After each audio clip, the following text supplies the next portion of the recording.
आज हम जबलपुर में निर्मित हुए कोरोना कंट्रोल सेंटर में खड़े हुए हैं। करमवीर शर्मा जी हमारे साथ हैं। हम उनसे जानेंगे कि इस कोरोना कंट्रोल रूम का इस्टेब्लिशमेंट किस उद्देश्य से किया गया है। तो आइए हम श्री शर्मा जी से चर्चा करते हैं और इसके बारे में पूरी विस्तृत जानकारी उन्हीं से प्राप्त करते हैं। शर्मा साहब, ये जो कोरोना कंट्रोल रूम स्थापित किया गया है, इसका मुख्य उद्देश्य क्या है? देखिए, हम लोगों ने यहाँ पर district Covid command and control centre स्थापित किया है, DCC इसको नाम दिया गया है। तो इसमें कोरोना से संबंधित पूरे जबलपुर ज़िले की जितनी भी इंफॉर्मेशंस हैं और जितने भी प्रकार के काम चल रहे हैं उन सब का कलेक्शन सिस्टम और यहाँ से फिर दूसरी जगहों पर उसको भेजने का काम किया जाता है। यदि हम इसके भागों, इनके कामों को डिवाइड करें तो 4 भागों में हमने डिवाइड कर रखा है। पहला, जो व्यक्ति पॉजिटिव आते हैं या नेगेटिव आते हैं, जिनके सैंपल लिए जाते हैं पॉजिटिव या नेगेटिव आते हैं, उनको इन्फॉर्मेशन यहीं से दी जाती है कि आप पॉजिटिव हो चुके हैं या आपके रिजल्ट पॉजिटिव आया है या नेगेटिव आया है। एक काम तो ये है। दूसरा, जब ये रिजल्ट आ जाता है उसके पश्चात हमारी जो फील्ड लेवल की टीम से यहाँ की टीम कोऑर्डिनेट करती है और कोऑर्डिनेट करके उनको इन्फॉर्मेशन देती है कि फलाना वार्ड का, फलाना पता का, फलाना मोबाइल नंबर का व्यक्ति पॉजिटिव आ गया, आप उनसे संपर्क करें। साथ साथ में फ़ोन के माध्यम से यहाँ से भी संपर्क किया जाता है। ऐसे लोगों को 2 भागों में डिवाइड किया जाता है। या तो उनको CCC में, कोविड केयर सेंटर में या हॉस्पिटल में एडमिट किया करना पड़ता है, या वो होम आइसोलेशन की कैटेगरी में जाते हैं। उसके अपने अपने क्राइटेरिया हैं। ये दूसरा काम हम लोग वहाँ करते हैं। तीसरा काम हम ये करते हैं कि जो होम आइसोलेशन में हम डिसाइड हुआ है डॉक्टर्स के द्वारा, उन लोगों से सतत संपर्क करने के लिए प्रतिदिन उनके माध्यम से वीडियो कॉलिंग की जाती है। तो यहीं से, इसी सिस्टम से, ऊपर वाली फ्लोर से हम वीडियो कॉलिंग के माध्यम से, हमारे 8 डॉक्टर्स लगे हैं, वो वीडियो कॉलिंग करते हैं। और चौथा काम जो है इसमें वो है फीवर क्लिनिक जो हमने इस्टेब्लिश कर रखे हैं, उनकी जानकारी को गैदर करना और उनसे फील्ड लेवल स्टाफ को मैनेजमेंट कराना। और 5वां काम इसमें जो महत्वपूर्ण है वो ये है कि हमने इसको एक तरह से कॉल सेंटर के रूप में भी डेवलप किया है। कोई भी व्यक्ति यहाँ के जो डेडिकेटेड नंबर है, 5-6 नंबर दे रखे हैं, उसमें फ़ोन लगाकर कोविड से संबंधित किसी भी प्रकार की इन्फॉर्मेशन या समस्या को बता सकता है। ये 24/7 चलता है। इसमें जो प्रमुख रूप से पॉजिटिव या नेगेटिव आए पेशेंट्स का जो डाटा कलेक्ट करते हैं, उसका प्रोसेस क्या है? किस तरीके से उनकी जानकारियाँ एकत्रित की जाती हैं? देखिए, इसमें जैसे ही रिजल्ट्स आने शुरू होते हैं, क्योंकि अलग अलग लैब से रिजल्ट आते हैं, कुछ प्राइवेट लैब से आते हैं, कुछ मेडिकल कॉलेज से हैं, कुछ बाहर से आते हैं, तो हमारा जो सैंपल कलेक्शन का काम है वो फीवर क्लिनिक के माध्यम से होता है। वहाँ से इन्फॉर्मेशन यहाँ पहले से ही आ जाती है कि किन लोगों के सैंपल लिए गए हैं। जैसे उनकी इन्फॉर्मेशन हमारे पास आज आ गई है। अब इनका रिजल्ट जो शाम को आएगा, शाम को 4 बजे से ये रिजल्ट आने शुरू हो जाते हैं। हमारी पूरी टीम उस पर वर्क करना शुरू कर देती है, उनको डिवाइड करती है वार्ड वाइज और पतावार, और उनको फिर इन्फॉर्मेशन देने के लिए 2 मेथड है। एक तो SMS के माध्यम से इन्फॉर्मेशन दी जाती है, जो बल्क SMS थ्रो करते हैं, और फिर हमारे ऑपरेटर जो पीछे दिखाई दे रहे हैं, ये फ़ोन करके उनको बताते हैं कि आप पॉजिटिव हैं या आप नेगेटिव हैं। तो इस मामले में जैसे ही उसको ये जानकारी मिलती है, तो ये काम जो है शाम 4 बजे से शुरू होकर रात 8, 9, 10 बजे तक चलता है लगातार। कुछ बच्चे यदि ज़्यादा बचते हैं तो वो सुबह सुबह उनको कॉलिंग हो जाती है। शर्मा साहब, ये 2 सप्ताह पहले जबलपुर ज़िले में बेड को लेके काफ़ी इश्यूज़ आ रहे थे, उस पर आपने एक वर्किंग करी और अब आपने ये शायद डिस्प्ले सिस्टम में ही उसको शामिल कर लिया है कि निजी अस्पताल हैं या सरकारी हैं, किस में क्या बेड खाली है, तो वो यहाँ दर्शा दिया जाता है। उसका मैनेजमेंट किस तरीके से आपने लाइन अप किया है? देखिए, सबसे पहले तो हम ये बताएंगे कि बेड की अवेलेबिलिटी या पर्याप्त मात्रा में हमारे पास में अवेलेबल है। हमारे पास में विक्टोरिया में जहाँ 30 बेड थे, आज 150 ऑक्सीजन बेड अवेलेबल है और 15 ICU इस्टेब्लिश हो गई हैं। इसके अलावा जो मेडिकल कॉलेज में 300 के आसपास बेड हुआ करते थे, अब 600 बेड से प्लस हो गए, जिसमें ऑक्सीजन और ICU शामिल है। और प्राइवेट हॉस्पिटल में जहाँ 150-200 का कंट्रीब्यूशन था, आज 650-700 बेड्स ऑक्सीजन और ICU बेड का कंट्रीब्यूशन है। इस लिहाज से देखें तो 1500 प्लस बेड्स हमारे पास में आज की तारीख में अवेलेबल हैं और लगभग सभी में खाली हैं। अब जिस हॉस्पिटल में कितने बेड अवेलेबल हैं, कितने ICU के बेड हैं और कितने खाली हैं, इसकी पूरी जानकारी आप देखेंगे डैशबोर्ड पे दिखाई देती है वहाँ बीच में।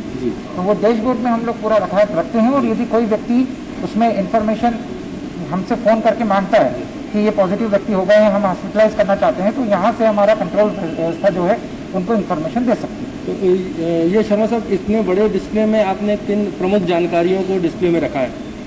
देखिए, यहाँ पर ये डिस्प्ले तो जो है आवश्यकता अनुसार बदलते रहते हैं, लेकिन जो हमने जानकारियाँ रखी है उसमें है कि जो पॉजिटिव व्यक्ति है और नेगेटिव व्यक्ति है उनकी जानकारियाँ, कंटेनमेंट क्षेत्र कौन कौन से बनाए गए हैं, महत्वपूर्ण नंबर, अलग अलग सेक्टर के महत्वपूर्ण नंबर कौन कौन से हैं, ताकि जिनसे संपर्क करके उनकी जानकारी को कलेक्ट किया जा सके, वो इसके अलावा जो पुराने डैशबोर्ड से हमारे पास में जो जानकारियां आती है कि पुराने रिकॉर्ड्स जो हैं, एक महीने का ट्रेंड क्या है, 15 दिन का ट्रेंड क्या है, किस वार्ड में ज़्यादा लोग आए हैं, किस गांव में ज़्यादा लोग आए हैं, किस जनपद में ज़्यादा लोग आ रहे हैं, किस एरिया में हमें ज़्यादा काम करने की जरूरत है, ये सब एनालिसिस यहाँ होता है।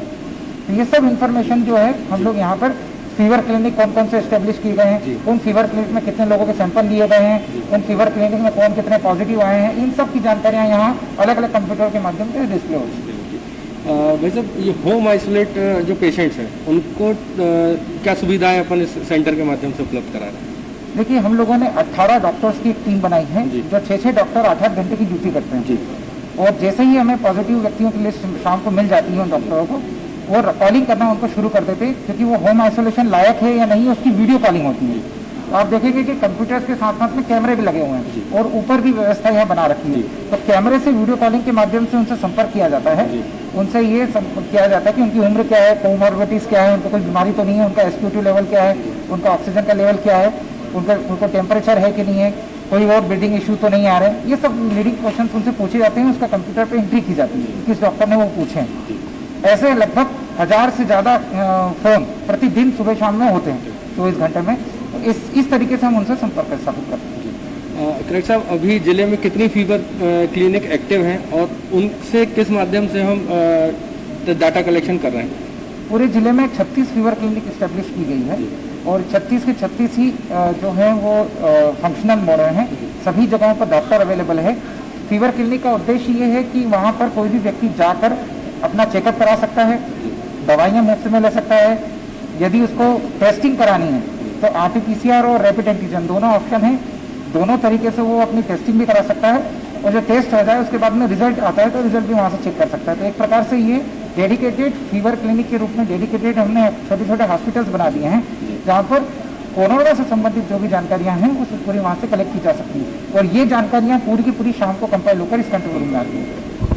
कृष्ण, अब ये कोरोना कंट्रोल रूम को वर्किंग करते हुए लॉकडाउन के समय से 25 मार्च के बाद से इसका एस्टेब्लिशमेंट आ गया था, आज ये फुल फ्लैश मोड में काम कर रहा है। तो अभी तक कितने लोगों को एक अमूमन यहाँ से जो एक रिकॉर्ड होता होगा कि कितने लोगों को कॉल्स, उनके प्रतिदिन एक एवरेज क्या है उनके कॉल्स आने का, जिनको हम वो जानकारियाँ मुहैया करा पा रहे हैं?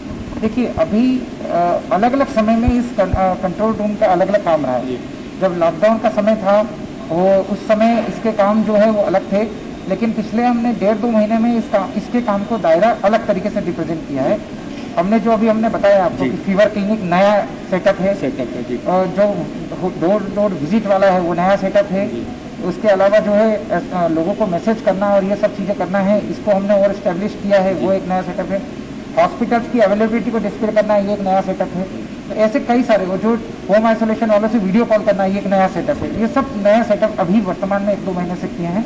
तो अभी यदि हम देखें तो प्रतिदिन लगभग 1200 से 1500 कॉल प्रतिदिन हम लोग करते हैं, हमारी तरफ से जाता है। 1500 कॉल लगभग जो है हर दिन हमारी तरफ से जाता है, चाहे वीडियो कॉल्स के रूप में हो चाहे फ़ोन के माध्यम से हो, और लगभग 200-300 कॉल प्रतिदिन हमारे पास आते हैं।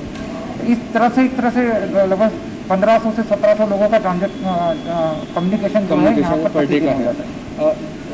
शर्मा साहब, आपने बताया कि ये सेंटर 24/7 वर्क कर रहा है, तो उसमें किस कदर की आपकी टीम जो है पूरी जिला प्रशासन की ओर से लगी हुई है? कितने लोगों का स्टाफ यहाँ पे सेवाएं दे रहा है? देखिए, हमने एक एडिशनल कलेक्टर रैंक के व्यक्ति को इंचार्ज बनाया है यहाँ पर। CO स्मार्ट सिटी आशीष हैं, वो इंचार्ज हैं, और ओवरऑल जो देख रहे हैं प्रियंक ईशा देख रहे हैं। उसके अलावा उनके यहाँ पर नीचे जैसे संभव है यहाँ पर और अन्य उनकी जो टीम है यहाँ पर वर्क कर रही है। लगभग 40 कंप्यूटर ऑपरेटर्स और 18 डॉक्टर्स ये मेन लीडिंग वर्क कर रहे हैं। इसके अलावा जो अदर स्टाफ मिलाते हैं तो लगभग 60-70 लोगों की एक टीम है जो यहाँ वर्क कर रही है। ये थे कलेक्टर श्री करमी शर्मा जी, जो अभी हमें जानकारी दे रहे थे कोरोना कंट्रोल रूम में डाटा कलेक्शन की। इसके अलावा अब हम होम आइसोलेशन के लिए मरीजों को क्या सुविधाएं जा रही हैं उसके बारे में भी इनसे जानकारी प्राप्त करते हैं।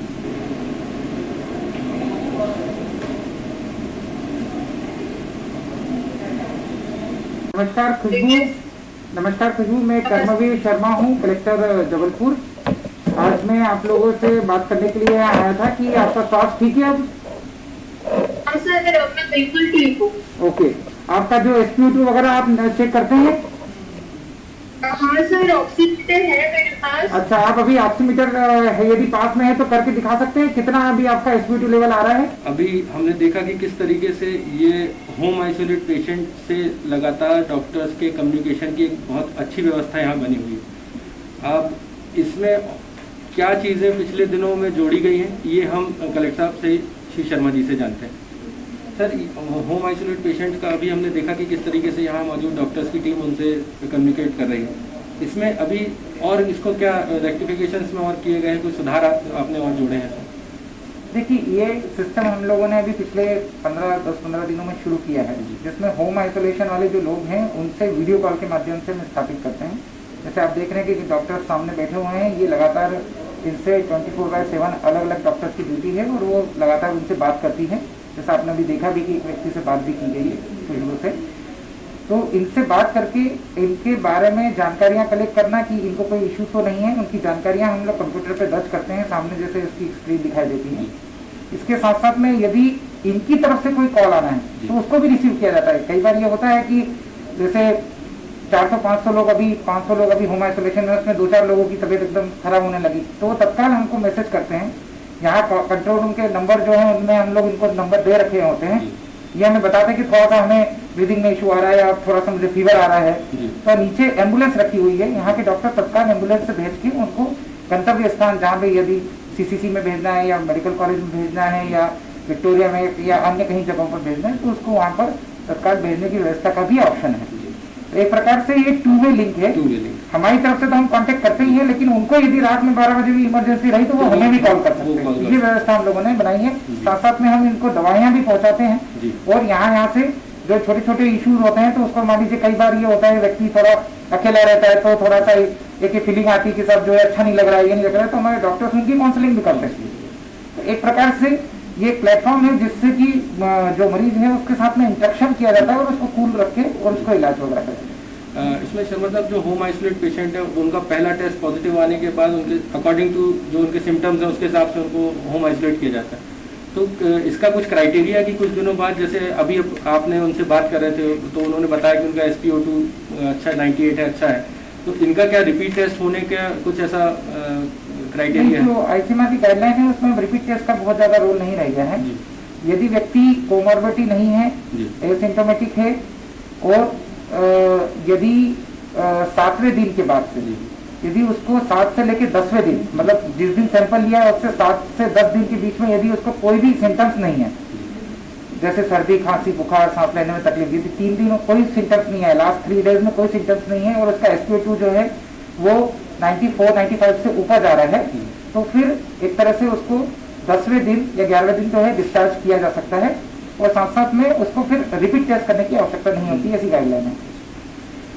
ये थे कलेक्टर श्री कर्मी शर्मा जी। ये आज जिस जगह पे हम बैठे हैं ये वैसे ही स्थिति है कि जिस देश में युद्ध के माहौल बनते हैं और अभी वास्तव में कोरोना महामारी का माहौल कुछ वैसा ही। तो जिस तरीके से सेना अपना वॉर रूम बना के और सुनियोजित तरीके से जंग लड़ती है, उसी तरीके से ये कोरोना कंट्रोल सेंटर भी अपना काम कर रहा है।